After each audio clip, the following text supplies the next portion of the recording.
The rain battered the cracked pavement outside the Brooklyn orphanage, a relentless drumbeat that mirrored the chaos in Emma's 5-year-old heart.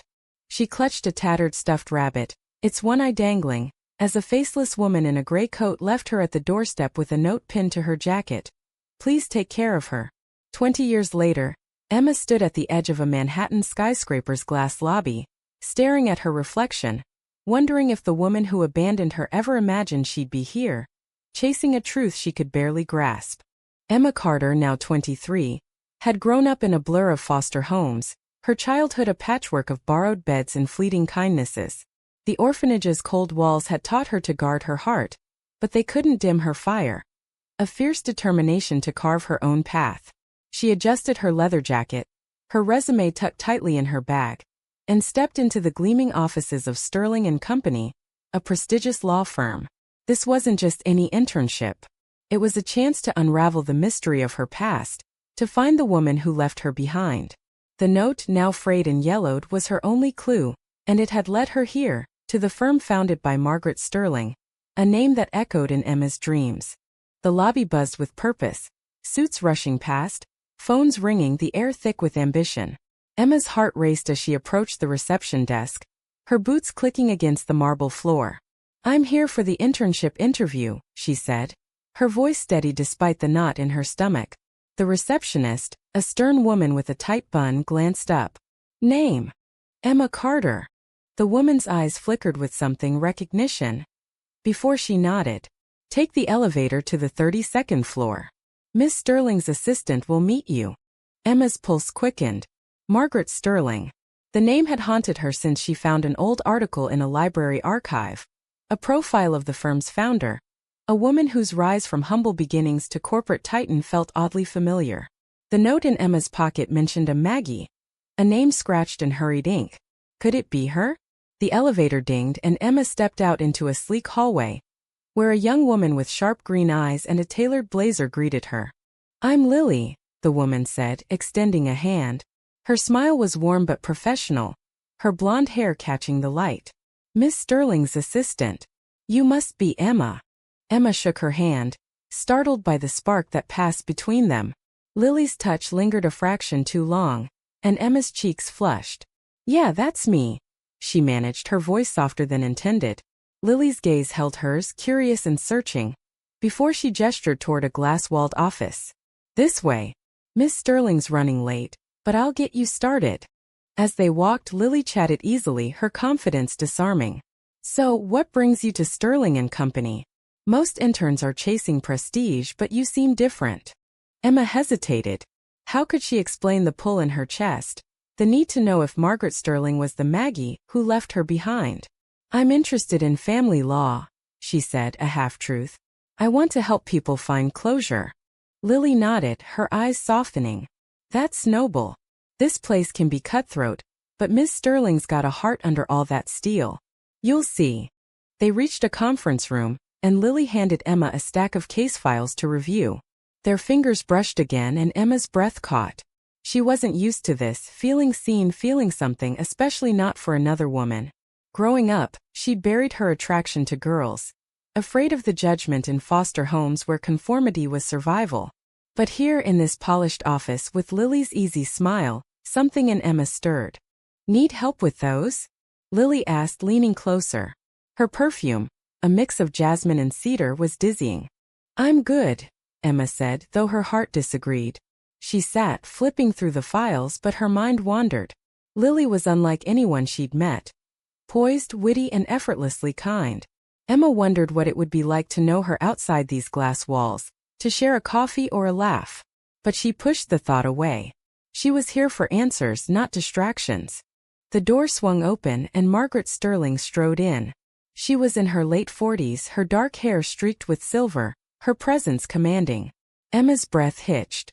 The woman's sharp blue eyes scanned her, and for a moment Emma swore she saw a flicker of recognition. "Miss Carter," Margaret said, her voice cool but not unkind. "Let's begin." The interview was a blur of questions about Emma's background. Her degree in pre-law, her volunteer work with foster youth, her passion for justice. She answered carefully, her eyes darting to the note in her pocket, burning like a secret. Margaret's demeanor was professional, but there was a warmth in her pauses, a curiosity that felt personal. As the interview ended, Margaret leaned forward. Why Sterling and Company, Emma? There are other firms. Emma's throat tightened. She could lie, but something in Margaret's gaze demanded truth. I think I might have a connection to this place. To you. Margaret's expression froze, her pen stilling. What kind of connection? Emma's hand trembled as she pulled the note from her pocket and slid it across the table. This was left with me at an orphanage. It mentions a Maggie. I need to know if it's you. The room went silent, the air thick with unspoken questions. Margaret stared at the note, her face unreadable, but her hand shook as she reached for it. Margaret's fingers hovered over the note, her eyes locked on the faded ink. Emma watched, her heart pounding, as the older woman's composure cracked. Just for a moment. The silence stretched, heavy with the weight of 20 years. You were left at St. Mary's in Brooklyn, weren't you? Margaret finally said, her voice low, almost a whisper. Emma nodded, her throat too tight to speak. How did she know? Margaret stood abruptly, turning to the window overlooking Manhattan's skyline. I need time, she said, her tone clipped. This is complicated. Lily, show Miss Carter out. Lily, who had been quietly observing from the corner, stepped forward, her expression a mix of concern and curiosity. Emma wanted to protest, to demand answers, but the raw edge in Margaret's voice stopped her. She followed Lily out, the note left on the table like an unanswered question. In the hallway, Lily touched Emma's arm lightly. You okay? That was intense. Emma forced a smile, though her chest ached. I don't know what I expected. Just not that. Lily's green eyes softened. Give her time. Miss Sterling's tough, but she's fair. Whatever that note means, she'll face it. They walked to the elevator, and Emma felt a pull toward Lily. A need to anchor herself in something real. Do you ever get used to this place? She asked, gesturing to the sleek office. Lily laughed, a sound that warmed the sterile hallway. Not really. But it grows on you. Like a prickly cactus you learn to love. Emma chuckled, the tension easing. You're not what I expected from a law firm assistant. And you're not the typical intern, Lily shot back, her smile teasing. Most don't come in here shaking up the boss on day one. The elevator doors opened and they stepped inside. The small space felt intimate, their shoulders brushing as the numbers ticked down. Emma's pulse quickened, not from the interview but from Lily's closeness. She'd spent years hiding her feelings, but Lily's easy warmth was unraveling her defenses. Want to grab coffee? Lily asked suddenly, as if reading her thoughts. There's a great spot across the street. My treat. Emma hesitated. She was here for answers, not connections. But Lily's smile was impossible to resist. Sure, she said, her voice barely above a whisper. The coffee shop was a cozy contrast to Sterling and Company's cold elegance. Wooden tables, soft jazz, the scent of roasted beans. They sat by a window, the city's pulse humming outside. Lily sipped her latte, her eyes never leaving Emma. So, tell me about you. Not the resume version, the real you. Emma fidgeted with her cup. Not much to tell. Grew up in foster care, bounced around a lot. Got into college on a scholarship. Now I'm here chasing a ghost. Lily leaned forward, her gaze earnest. That's not much. That's a whole life. And the ghost part? Sounds like a hell of a story. Emma's chest warmed at Lily's interest. She wasn't used to being seen not like this. What about you? How'd you end up working for Margaret Sterling? Lily grinned. Accidentally. I was studying journalism but I needed a job. Answered an ad for an assistant, and next thing I know, I'm organizing Margaret's chaos. She's intense, but she's taught me a lot. Their conversation flowed effortlessly, weaving through favorite books, music, and dreams. Emma found herself laughing, her guard slipping with every shared smile. Lily's hand brushed hers on the table, and this time neither pulled away. But the note lingered in Emma's mind. She told Lily about the orphanage, the mystery of Maggie, and her years of searching. Lily listened, her expression a mix of awe and empathy. You're brave, she said softly. Not everyone would chase a past like that. Or stupid, Emma muttered, but Lily's laugh dispelled her doubt. As they left the coffee shop, the autumn air crisp and golden, Lily paused. I think you're going to find what you're looking for. And maybe more. Emma's heart skipped. Was Lily talking about the note? Or something else? Back at her tiny apartment, Emma replayed the day. Margaret's reaction had shaken her, but Lily's warmth steadied her. She pulled out her laptop, researching Sterling and Company, digging for any hint of Margaret's past. An old article mentioned Margaret's early years in Brooklyn, her rise from poverty to power. No mention of a child, but the timeline fit. The next morning, Emma returned to the firm, her internship officially starting. Lily greeted her with a smile that made her stomach flip. Ready for the chaos? Lily asked, handing her a stack of files. Born ready, Emma replied, her confidence bolstered by Lily's presence. The day was a whirlwind of meetings and memos, but Emma's focus kept drifting to Margaret. She caught glimpses of her through glass walls, her expression unreadable. At lunch, Lily found her in the break room. You're distracted, Lily said, nudging her. Still thinking about that note? Emma nodded. It's like she knows something but won't say. Lily hesitated, then lowered her voice. I've seen Margaret's files, old ones from before she started the firm. There's stuff about her personal life, but it's locked away. I could help you look. Emma's eyes widened. You do that? Why? Lily shrugged, but her cheeks pinked. Because I like you. And I think you deserve answers. Emma's breath caught. She wasn't ready to name the feeling blooming between them, but it was there, undeniable. Thanks, she said, her voice thick. Let's do it. The firm's archive room was a labyrinth of dusty boxes and locked cabinets, tucked away on the 15th floor. Emma and Lily slipped inside after hours, the hum of the city muffled by thick walls. Lily's flashlight beam danced across the shelves, her confidence a stark contrast to Emma's racing heart. This feels like a heist? Emma whispered, half joking, half terrified. Lily grinned, her eyes glinting in the dim light. Relax, Nancy Drew. I have a key. She held up a ring of keys, her fingers brushing Emma's as she handed her a flashlight. The touch sent a shiver through Emma, and she wondered how Lily could be so calm when her own pulse was deafening. They sifted through files, the air thick with dust and secrets. Emma's hands trembled as she scanned labels, searching for anything tied to Margaret's past. Lily worked beside her, efficient but gentle, her presence a steady anchor. Found something, Lily said suddenly, pulling a locked metal box from a shelf. The box was labeled Personal Sterling 2000 to 2005. Emma's breath hitched. That was the year she was left at the orphanage. Lily produced a small tool, a paperclip of all things, and expertly picked the lock. Journalism school tricks, she said with a wink. Inside were letters, photos, and a journal. Emma's fingers grazed a faded Polaroid of a young woman with dark hair, holding a baby. The woman's smile was tired but fierce, and the baby. Emma's heart stopped. It was her. Is that? Lily began, but Emma was already opening the journal. The pages were filled with Margaret's precise handwriting, detailing her struggles as a young single mother in Brooklyn. One entry, dated a month before Emma was left, read, I can't give her the life she deserves. Tomorrow I'll leave her at St. Mary's. It's the hardest thing I'll ever do. Emma's vision blurred with tears. It's her, she whispered. She's my mother.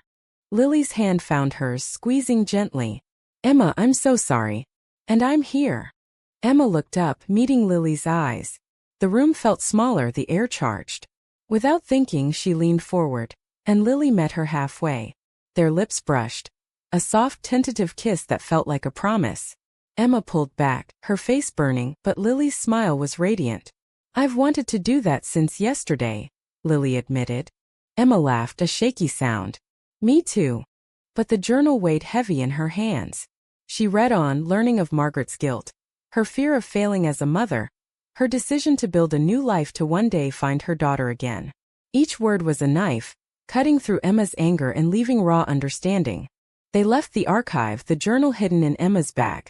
Outside, the city sparkled under a crescent moon. Lily walked her to the subway, their hands brushing with every step. What now? Lily asked. I need to talk to her, Emma said.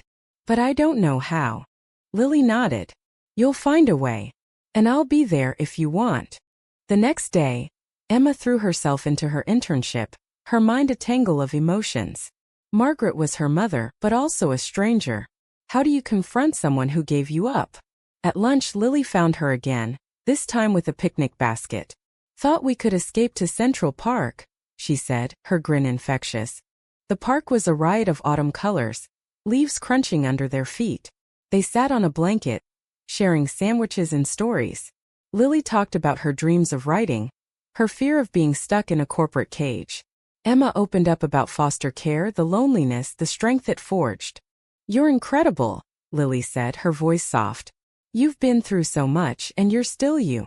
Emma's heart swelled. She reached for Lily's hand, intertwining their fingers. You make me feel like I can do this, she said. Face her. Face everything. Lily's thumb traced circles on Emma's hand. You can. And I'm falling for you, Emma Carter. Emma's breath caught. She wasn't ready to say it back.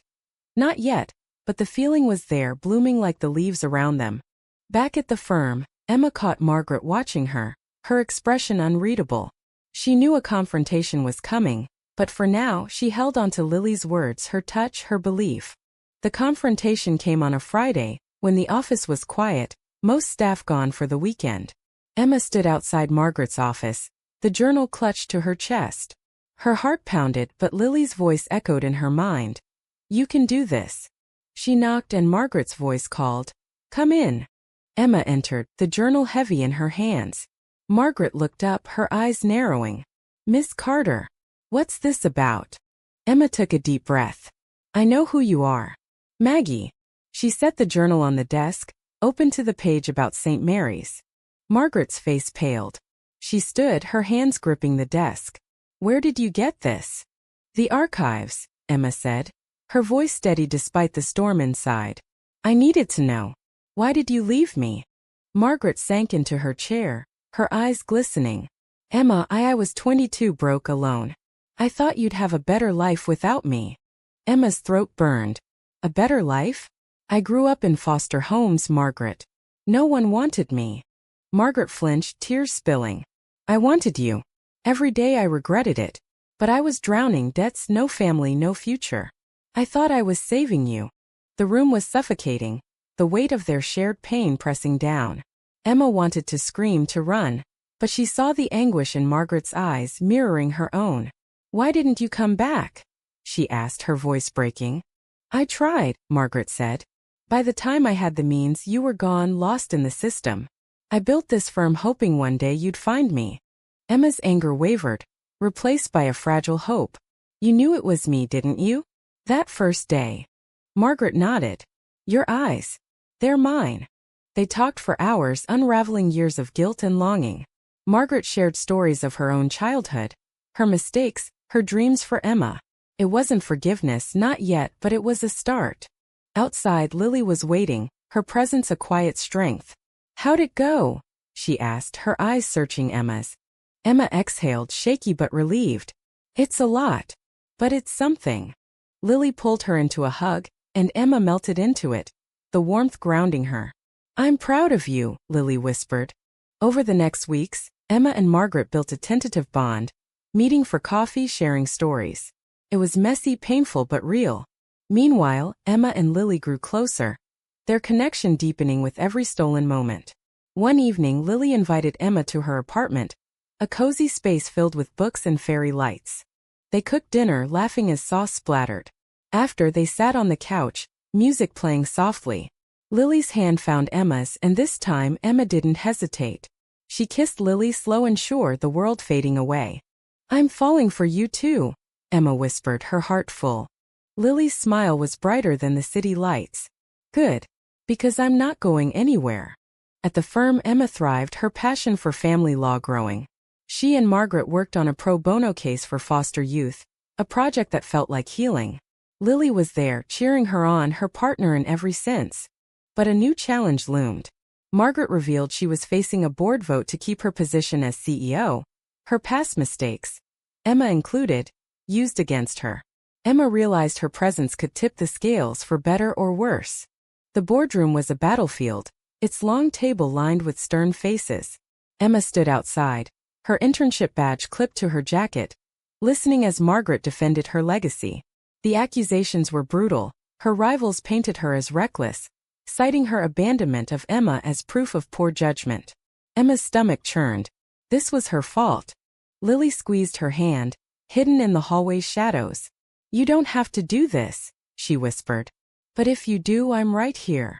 Emma nodded, steeling herself. She'd come too far to stay silent. She pushed open the door, every eye turning to her. Margaret's expression softened, a mix of pride and fear. "I'm Emma Carter," she said, her voice clear. "Margaret Sterling's daughter." The room gasped. "She made a choice 20 years ago, one that hurt us both. But she spent her life making up for it, building this firm, helping people like me. Kids who need a chance. If you judge her for her past, you're ignoring who she is now." The board was silent, her words hanging in the air. Margaret's eyes glistened and Emma felt a surge of connection. A bridge built over years of pain. The vote was close, but Margaret kept her position. Afterward, she pulled Emma aside. "You didn't have to do that," she said, her voice thick. "I wanted to," Emma replied. "For both of us." That night, Emma and Lily celebrated in Central Park, the city aglow around them. They sat on their familiar bench, leaves falling like confetti. Lily's hand found Emma's, their fingers lacing together. "You were incredible today," Lily said, her eyes shining. "You're changing the world, Emma." Emma laughed, her heart light. "I'm just trying to keep up with you." Lily leaned in, their kiss soft but fierce, a promise of forever. Emma had found her mother, her purpose, and her love. All because she dared to chase her truth. Years later, Emma would look back on that autumn as the season her life began.